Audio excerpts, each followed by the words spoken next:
नमस्कार। Mission health कार्यक्रम में आप सभी का स्वागत है। दर्शकों, सर्वे भवन्तु सुखिना सर्वे सन्तु निरामया, अर्थात सभी लोग सुखी हों, सभी लोग रोग मुक्त हों।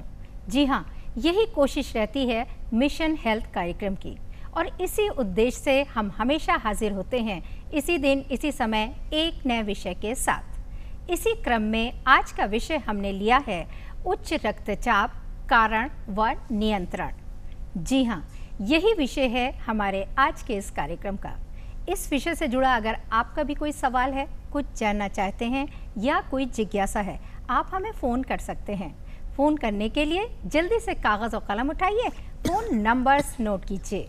फ़ोन नंबर्स इस प्रकार से हैं 0522-220-5756, दूसरा नंबर 0522-2288-698, तीसरा नंबर 0522-4076-802 और टोल फ्री नंबर है 1800-180-5233। फ़ोन आप ज़रूर करें, लेकिन फ़ोन करने से पहले टीवी सेट की आवाज़ को थोड़ा सा कम कर दें और सवाल को संक्षिप्त रखें। आज आपके सवालों के जवाब देने के लिए स्टूडियो में मौजूद हैं डॉक्टर संदीप चौधरी। डॉक्टर साहब का ताल्लुक़ राम मनोहर लोहिया हॉस्पिटल लखनऊ से है। आप सीनियर कंसल्टेंट फिजिशियन हैं। डॉक्टर साहब, वेलकम टू अवर शो। नमस्कार डॉक्टर साहब, आज का विषय हमारा बहुत ही महत्वपूर्ण और गंभीर भी है, क्योंकि अगर देखा जाए तो हमारे देश में हाई ब्लड प्रेशर के मरीज़ दिन पे दिन बढ़ते जा रहे हैं और उसके मुताबिक देखा जाए तो 2020 तक हमारे देश की लगभग 1/3 आबादी हाई ब्लड प्रेशर से प्रभावित हो सकती है। तो इसलिए इस विषय पर बात करना बहुत ज़रूरी हो जाता है। तो सबसे पहले तो आप मुझे ये बताइए कि हाई ब्लड प्रेशर की बीमारी होती क्या है और कब आप किसी शख्स के ऊपर एक लेबल लगा देते हैं कि भाई अब आप हाई ब्लड प्रेशर के मरीज़ बन चुके हैं। उच्च रक्तचाप या हाई ब्लड प्रेशर एक तरह से जो व्यक्ति 18 साल से ऊपर की उम्र और उनका सिस्टोलिक ब्लड प्रेशर 120 और डायस्टोलिक ब्लड प्रेशर 80 से ऊपर हो जी, तो उन्हें हम उच्च रक्तचाप की बीमारी से लेबल करते हैं या कहते हैं कि उच्च रक्तचाप या हाई ब्लड प्रेशर से आप ग्रसित हैं जी। लेकिन ये इतनी उम्र के हिसाब से और एज और सेक्स के हिसाब से भी इसमें परिवर्तन होता है जी। लेकिन एक अमूमन इतना हम लेकर चलते हैं कि जिनका ब्लड प्रेशर 120/80 से ऊपर है, उन्हें उच्च रक्तचाप से बीमारी से ग्रसित है। अच्छा, डॉक्टर साहब, एक कॉलर है लाइन पे, वो कुछ जानना चाहते हैं। परवेज साहब हैं। हेलो, स्वागत है आपका मिशन हेल्थ कार्यक्रम में। हेलो, कहाँ से बोल रहे हैं आप? मैं श्रीनगर जेके से बोल रहा हूँ। श्रीनगर से बोल रहे हैं जी, क्या सवाल है आपका? मैं पिछली बार भी मैंने एक कॉल की थी आपके प्रोग्राम में। बहुत बढ़िया प्रोग्राम होता है। I want to congratulate the producer. Thank you so much ji. तो ये आज के विषय में मुझे मेरा एक सवाल था डॉक्टर साहब से जी। ये जो हाई ब्लड प्रेशर का पेशेंट जब पास जाता है तो यूजुअली वो बोलते हैं कि आपका ब्लड प्रेशर नॉर्मल आना चाहिए और दवाई देते हैं। तो कई ऐसे पेशेंट जिनको वो दवाई के बाद उनका ब्लड प्रेशर लो होता है, तो जो नॉर्मल प्रेशर रहता है वो नॉर्मल प्रेशर से डाउन हो जाता है। तो उसके बाद फिर एक दूसरा ये चीज हो जाता है जिसे हम अनस्टेबल एंजाइना कहते हैं जी। तो ये अनस्टेबल एंजाइना क्या होता है? अगर ऐसी स्थिति होती है किसी पेशेंट में तो उस वक्त क्या किया जाए? डॉक्टर साहब, बहुत दूर से इनका सवाल आया है, श्रीनगर से बोल रहे हैं, बताइए। आपका पहले तो बहुत बहुत धन्यवाद, आपने दूर से हम लोग को याद किया। लेकिन आपने जो पहला प्रश्न है उसके उत्तर में उच्च रक्तचाप की दवाइयाँ इस्तेमाल करने के बाद ब्लड प्रेशर अगर नॉर्मल से लो हो रहा है तो ये देख लीजिए चिकित्सक उसमें आपको कोई ऐसी दवा तो नहीं दे रहे हैं जिसमें कि पेशाब की मात्रा ज़्यादा होती है, जिसे हम एंटी डायरेटिक्स टैबलेट्स कहते हैं, जो आजकल हम लोग उच्च रक्तचाप के कंट्रोल के लिए बहुत आवश्यक नहीं होती, उसे अब नहीं इस्तेमाल करते हैं। और जितनी भी दवाइयाँ हैं वो आज ऊपर से blood pressure high blood pressure से नॉर्मल करती हैं, लेकिन नॉर्मल से नीचे अगर कर रही हैं तो कुछ और भी साथ में उसे चेकअप करा ली, या कुछ दवाइयाँ ऐसी चल रही हो जो कि पेशाब की मात्रा ज़्यादा बढ़ा रही है। दूसरा प्रश्न आपका अनस्टेबल एंजाइना जो आपने प्रश्न किया, ये बहुत अच्छा प्रश्न। जो भी मरीज उच्च रक्तचाप से ग्रसित है वो उच्च रक्तचाप की वजह से विभिन्न प्रकार के हृदय रोग से पीड़ित होते हैं, और उन्हें अगर सीने में दर्द हो रहा है और चलने फिरने में असहाय महसूस कर रहे हैं और थोड़ी देर बाद ये दर्द अगर उन्हें आराम दे दे रहा है तो कहीं ना कहीं उन्हें एंजाइना यानी हृदय में खून का दौरान कम हो रहा है और हृदय के हार्ट अटैक के पहले की कंडीशन है। ये एक दवा खाने के बाद भी अगर नहीं हो रहा है तो इसके मतलब कि आपको एक बार चिकित्सक से आप सलाह लेके ECG, इकोकार्डियोग्राफी और कुछ ब्लड टेस्ट उसे ज़रूर कराएं। परवेज साहब, फ़ोन करने के लिए बहुत बहुत शुक्रिया।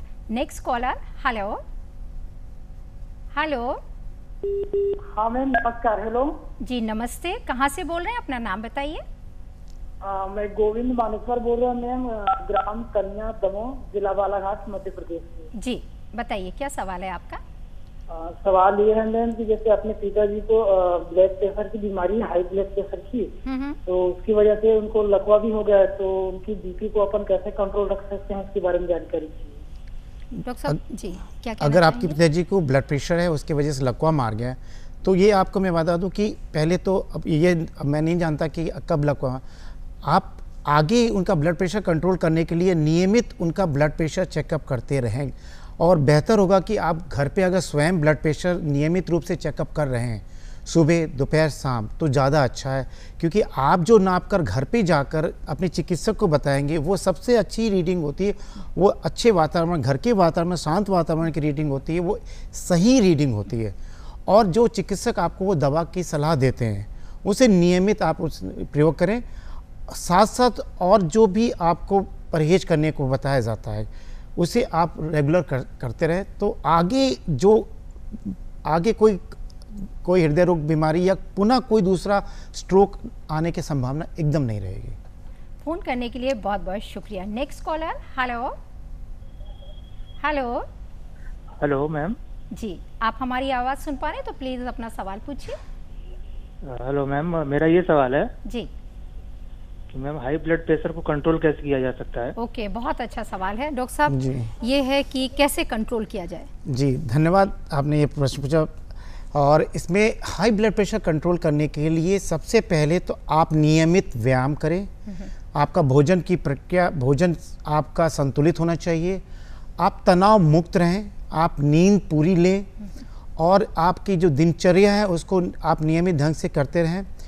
अपना वजन पर विशेष तौर पर ध्यान दें और कुछ ऐसी चीज़ें हैं जो कि आप नहीं करना चाहिए, जैसे कि आप समय से ज़्यादा आप अपनी कार्य ना करें। एक आपका सोने का समय होना चाहिए, आपके कार्य करने का समय होना चाहिए, व्यायाम करने का समय होना चाहिए। साथ साथ आपकी भोजन जो हम पुरानी पद्धति से पहले का भोजन होता था, साधारण भोजन होना चाहिए। साथ साथ नींद भी आपकी पूरी आनी चाहिए। ये आप कोशिश करें तो रक्तचाप की बीमारियों से आप ग्रसित होने से थोड़ा सा बच सकते हैं। जी, फ़ोन करने के लिए बहुत बहुत शुक्रिया। और यहाँ पे हम थोड़ी देर के लिए रुकना चाहेंगे क्योंकि अब वक्त हो गया है एक छोटे से ब्रेक का। कहीं जाइएगा नहीं, stay tune. Welcome back after the break.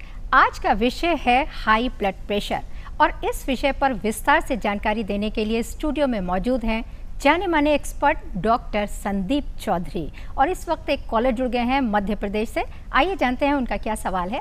Hello hello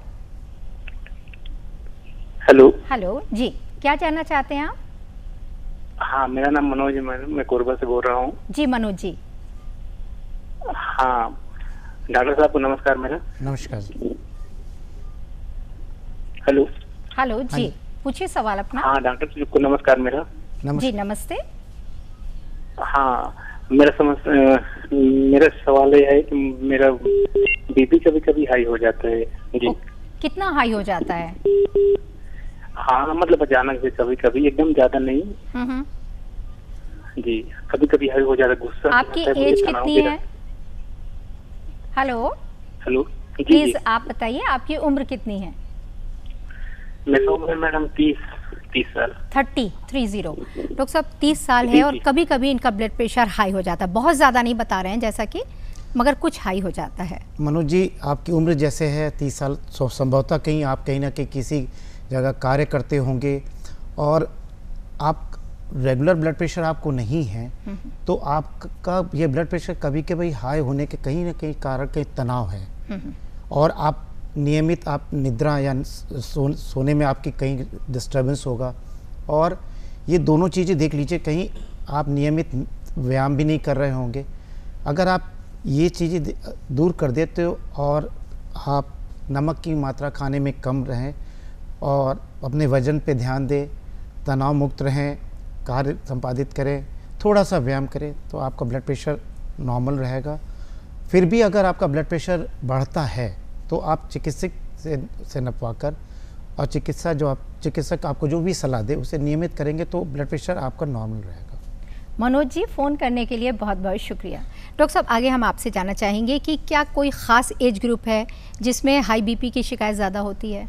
ये प्रायः देखा गया कि ब्लड प्रेशर जो 55 साल से उम्र के ज़्यादा होते हैं उनको होता है, लेकिन ऐसा नहीं आज के दिन में, क्योंकि हम जैसे जैसे सभ्यता बदल रही है जी, हमारी उठने बैठने खाने पीने सब सारी चीज़ें हमारी सब बदल रही है, यानी कि लाइफ स्टाइल में चेंजेस आए, तनाव बढ़ रहा है और आपको व्यायाम करने का जगह नहीं मिल रही, आपको व्यायाम करने का समय नहीं मिल रहा है, आपके पर काम का बोझ, आपके पास पढ़ाई का बोझ, आपके पास कैरियर का बोझ, ये सब बढ़ता चला जा रहा। तो ये देखा गया कि अब कुछ ब्लड प्रेशर की जो आप अमूमन औसतन देखें तो अर्ली एज लाइफ में भी मिल रही और ज़्यादा मिल रही है। अच्छा अच्छा।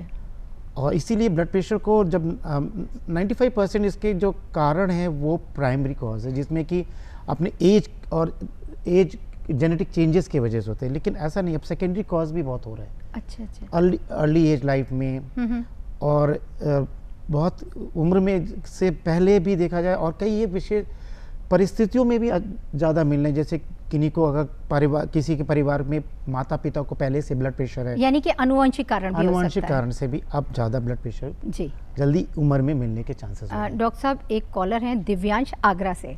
हेलो हेलो हेलो जी दिव्यांश जी, क्या सवाल है आपका?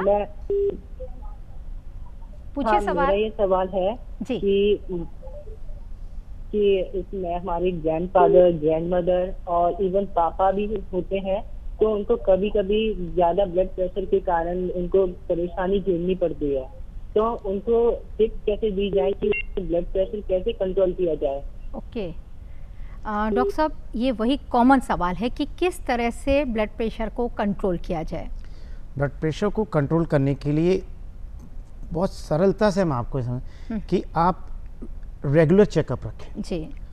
अगर आप ब्लड प्रेशर से ग्रसित है, साथ साथ और भी बीमारियां जैसे आपके ब्रेन स्ट्रोक है, पैरालिसिस है, हृदय रोग संबंधित बीमारियां, किडनी संबंधित बीमारियां या पैरों में आपके नसों की बीमारियां हैं, तो आप हाई ग्रुप में होते हैं और आप नियमित अपना खुद ही घर पे एक ब्लड प्रेशर इंस्ट्रूमेंट खरीद कर आप सुबह एक बार, दोपहर में और एक बार रात में, और अगर आप एक चार्ट बनाकर अपना लेकर चिकित्सक के पास जाते हैं तो आपको आपके नॉर्मल कंडीशन में क्या ब्लड प्रेशर है वो चिकित्सक को अच्छी तरह पता चल जाता है।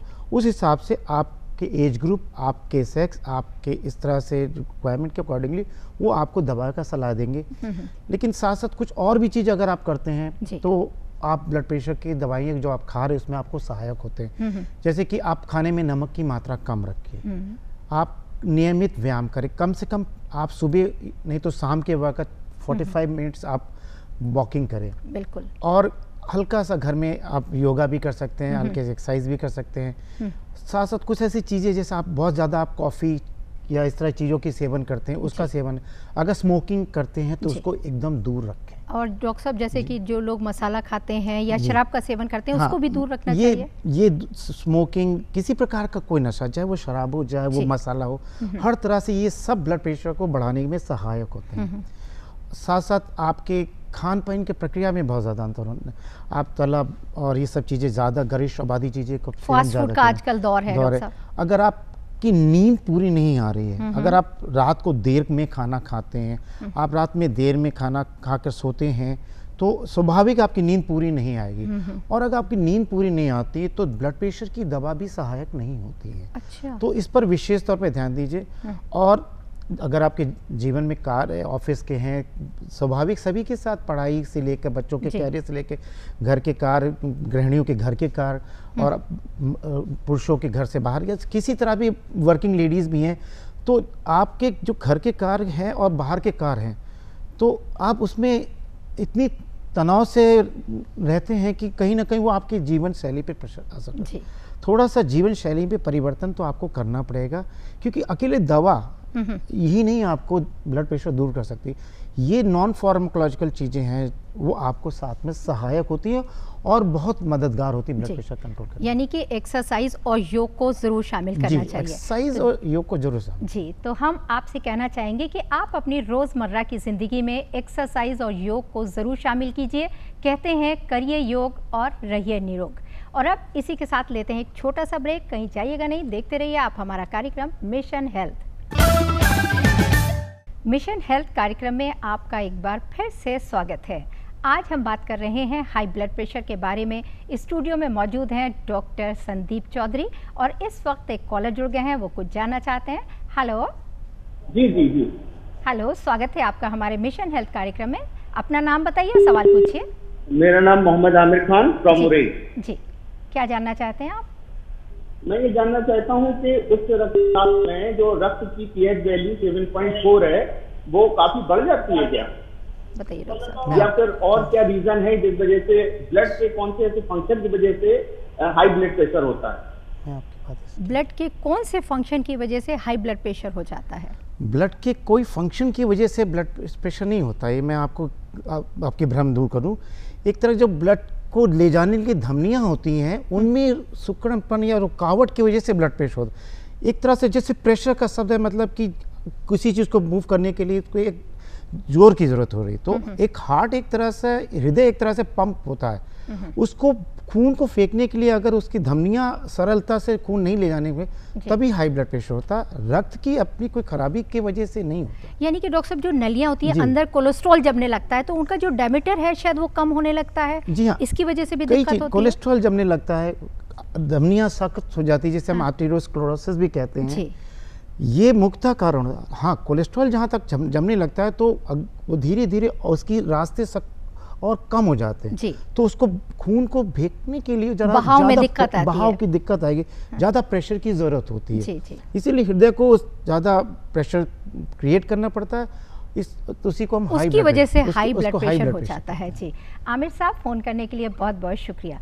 डॉक्टर साहब, बात चल रही है ब्लड प्रेशर की। मैं आपसे ये भी जानना चाहूँगी, जैसे आजकल डायबिटिक पेशेंट बहुत ज़्यादा बढ़ते जा रहे हैं, तो क्या डायबिटीज़ की वजह से भी ब्लड प्रेशर हाई हो सकता है? जी हाँ, मैं ये बताने जी डायबिटीज़ और ब्लड प्रेशर ये प्रायः साथ साथ देखा गया, जिसे हमें मेटाबॉलिक सिंड्रोम भी कहते हैं। लेकिन ये बेसिकली अगर इसकी जनरली देखा तो हम एक तरह से उन लोगों में ज़्यादा होते हैं जिनकी पेट की मोटापा, या जिससे कि सिंड्रोम एक्स भी कहते हैं अलग से, तो ये मेटाबॉलिक सिंड्रोम होता है उनमें जिनमें इंसुलिन रेजिस्टेंस हो जाता है। जी, तो उनमें ब्लड प्रेशर भी होता है, डायबिटीज़ भी होता है और हाई कोलेस्ट्रॉल भी होता है। ये प्राय साथ में एक ट्रायड में पाए जाते हैं। लेकिन जो डायबिटिक पेशेंट है और जो किडनी के मरीज है, जो ब्रेन स्ट्रोक के मरीज है, जो पेरिफेरल वैस्कुलर डिजीज के मरीज है, इन पेशेंट को तो नियमित ब्लड प्रेशर चेकअप करते रहना चाहिए। यहाँ तक कि अगर नॉर्मल भी है तो उसी तरह ब्लड प्रेशर पर विशेष तौर पर ध्यान देना चाहिए जैसे कि नियमित दूसरे और ब्लड प्रेशर के, यानी कि प्रॉपर मॉनिटरिंग बहुत ज़रूरी है। डॉक्टर साहब जी, इसके साथ साथ हम ये भी जानना चाहेंगे, जैसे मान लीजिए किसी को हाई बीपी है, लोग लापरवाही करते हैं या जब नॉर्मल हो गया तो दवा खाना छोड़ देते हैं। अगर नॉर्मल नहीं है या कंट्रोल में नहीं है डॉक्टर साहब, तो किस किस तरह के दुष्प्रभाव हो सकते हैं शरीर के ऊपर? देखिए, पहला तो आपको उस बात को उत्तर देना चाहता हूँ कि ब्लड प्रेशर एक बीमारी है जिसे हम कंट्रोल कर सकते हैं। अच्छा। डायबिटीज़ एक ऐसी बीमारी जिसे हम कंट्रोल कर सकते हैं, ख़त्म नहीं कर सकते। और ये कंट्रोल या तो व्यायाम से कर ले रहे हैं तो अच्छी बात है, या तो दवा से कर ले रहे हैं तो ये अच्छी बात है, या तो आप खान पीन के सुधार से कर ले तो अच्छी बात। लेकिन जो भी है इसे हमें कंट्रोल ही कर सकते हैं, ख़त्म नहीं कर सकते हैं। तो अगर आपका कंट्रोल है तो दवा की वजह से कंट्रोल है, इसे ब्रेक कभी ना करिए। अच्छा। दवा कभी बंद ना करिए। और अगर आप उसे नहीं कर रहे हैं, अगर ब्रेक कर रहे हैं तो आप और बीमारी साथ साथ ले रहे हैं। जैसे आपके ब्रेन स्ट्रोक होने के चांसेस, पैरालिसिस होने के चांसेस, लकवा जिसे आप कहते हैं, आपको हार्ट अटैक होने के चांसेस, एंजाइना होने के चांसेस होंगे, आपके हार्ट का बढ़ने के चांसेस होंगे, साथ साथ आपकी किडनी खराब होने के चांसेस होंगे, और साथ में पैरों में नसों में जमाव के कारण होंगे, आपके चलने फिरने में, उठने बैठने में, सांस फूलने की दिक्कत होगी, धड़कन तेज होगा। तो आप ऐसा कोई भी अंग नहीं है जो ब्लड प्रेशर हाई होने की वजह से आपको नुकसान पैदा ना हो। जी डॉक्टर साहब, बनारस से एक फ़ोन है वेदिका का। Hello. Hello, good evening ma'am. Good evening, क्या सवाल है आपका? गुड इवनिंग सर, मेरा नाम वेदिका, बनारस से। जी क्या जानना चाहती हैं आप? मैम मैं जानना चाहती हूँ कि ब्लड प्रेशर और डायबिटीज इंसिपिडस। हाँ, क्या जानना चाहती हैं? ब्लड प्रेशर और डायबिटीज इंसिपिडस। जी जी जी, देखिए ब्लड प्रेशर और डायबिटीज़ ये अभी मैं कुछ देर पहले जैसा आपको बताया कि ये एक तरह का मेटाबॉलिक सिंड्रोम भी होता है जिनको बॉडी में इंसुलिन रेजिस्टेंस भी के वजह से होता है। तो अगर प्राय ब्लड प्रेशर अगर आपको है तो देखिए कुछ दिन के बाद अगर इसको इंसुलिन रेजिस्टेंस है तो ज़रूर डायबिटीज़ भी आपको साथ में कुछ दिन के बाद देखने को नज़र आए। साथ साथ हो सकता है कोलेस्ट्रॉल लेवल भी आपको ज़्यादा नज़र आए। तो ये या तो किसी को ब्लड प्रेशर है तो बाद में डायबिटीज़ भी नज़र है। तो इनमें से कौन सा पहले आएगा ये नहीं मालूम, लेकिन ये ज़रूर है जिन्हें ब्लड प्रेशर है उन्हें डायबिटीज़ का रेगुलर चेकअप कराते, कोलेस्ट्रॉल का रेगुलर चेकअप कराते रहना चाहिए और साथ साथ अपने वजन पर विशेष तौर पर ध्यान देना चाहिए। और मोटापा, खास तौर पर पेट का मोटापा या हमें पेट बाहर ज़्यादा ना निकले, इस पर ज़्यादा विशेष ध्यान देना चाहिए। फ़ोन करने के लिए बहुत बहुत शुक्रिया। डॉक्टर साहब, हम इम्पॉर्टेंट सवाल आपसे एक ज़रूर जानना चाहेंगे। बहुत सारी बातें हो गई हैं, कारण जान लिए हैं हमने, लेकिन लक्षण क्या होते हैं? कैसे पता चलेगा कि हाई ब्लड प्रेशर होने जा रहा है और डॉक्टर के पास जाना है? जी हाँ, ये अगर आपको सर दर्द हो रहा है, काम करने में थकान सी हो रही है, आपका चिड़चिड़ापन बढ़ रहा है, आपके काम करने में एकाग्रता भंग हो रही है, चलने फिरने में सांस फूल रही है, धड़कन महसूस हो रही है, या आपकी नींद पूरी नहीं हो रही है, या आप कोई भी कार्य अच्छी तरह संपादित नहीं कर पा रहे हैं, आपको थकान हो रही है, अब थोड़ी देर में आप चिड़चिड़ापन आपका बढ़ता जा रहा, तो जरूर आप ब्लड प्रेशर चेकअप करें। यानी कि ये साइन एंड सिम्टम्स है, अगर इस तरह के लक्षण नजर आए तो फौरन डॉक्टर से फौरन डॉक्टर के पास जाके, यही तो आप खुद भी घर पे एक ब्लड प्रेशर इंस्ट्रूमेंट आप आजकल तो इलेक्ट्रॉनिक मशीनें आ गई हैं, अगर वो आप घर पर नाप कर जाते हो सबसे अच्छा, वो ज़्यादा अच्छा होता है। डॉक्टर साहब, एक कॉलर है लाइन पे। हेलो, जल्दी से अपना सवाल पूछिए, वक्त कम है हमारे पास। जी बताइए, मैं जल्दी पूछ रहा हूँ। जी हाँ जी, मेरा ब्लड प्रेशर जो अक्सर लो रहता 60-90 के आसपास। ओके डॉक्टर साहब, बात आई लो ब्लड प्रेशर रहता है। लोग कहते हैं कि लो ब्लड प्रेशर एक वरदान है, बताइए क्या बताना चाहिए? आपने बहुत अच्छा प्रश्न पूछा। मैं यहाँ पे आप सभी दर्शकों को इस बात को एकदम साफ बताना चाहूँगा, लो ब्लड प्रेशर नाम की कोई बीमारी नहीं होती, हाई ब्लड प्रेशर नाम की बीमारी होती। लो ब्लड प्रेशर तो आपको 3 ही परिस्थितियों मिलेगा, सिम्टम है, वो एक तरह का लक्षण है, वो बीमारी नहीं है। वो आपको या तो किसी उल्टी दस्त के कारण ढेर सारा शरीर से पानी चला जाए तो आपका ब्लड प्रेशर लो हो जाएगा, या तो रोड साइड एक्सीडेंट या किसी तरह के शरीर में आपसे खून का बहाव हो जाएगा तो लो ब्लड प्रेशर हो जाएगा, या तीसरा किसी कारणवश हार्ट की गति या हार्ट के पंपिंग सिस्टम में हो जो मरणासन या उसके आसपास होता है, तो एक तरह के लक्षण है, ये बीमारी नहीं है। और रही बात वरदान की, अगर जितना आपका low blood pressure lower side में रहेगा उतना ज्यादा बेहतर है। अच्छा रहेगा। डॉक्टर साहब, समय समाप्त हो रहा है। Thank you so much for calling. और हम आपसे कहना चाहेंगे कि अगर आपको इस तरह की समस्या है तो तुरंत डॉक्टर से कॉन्टैक्ट करिए। और अब आखिर में चलते हैं चलते चलते में।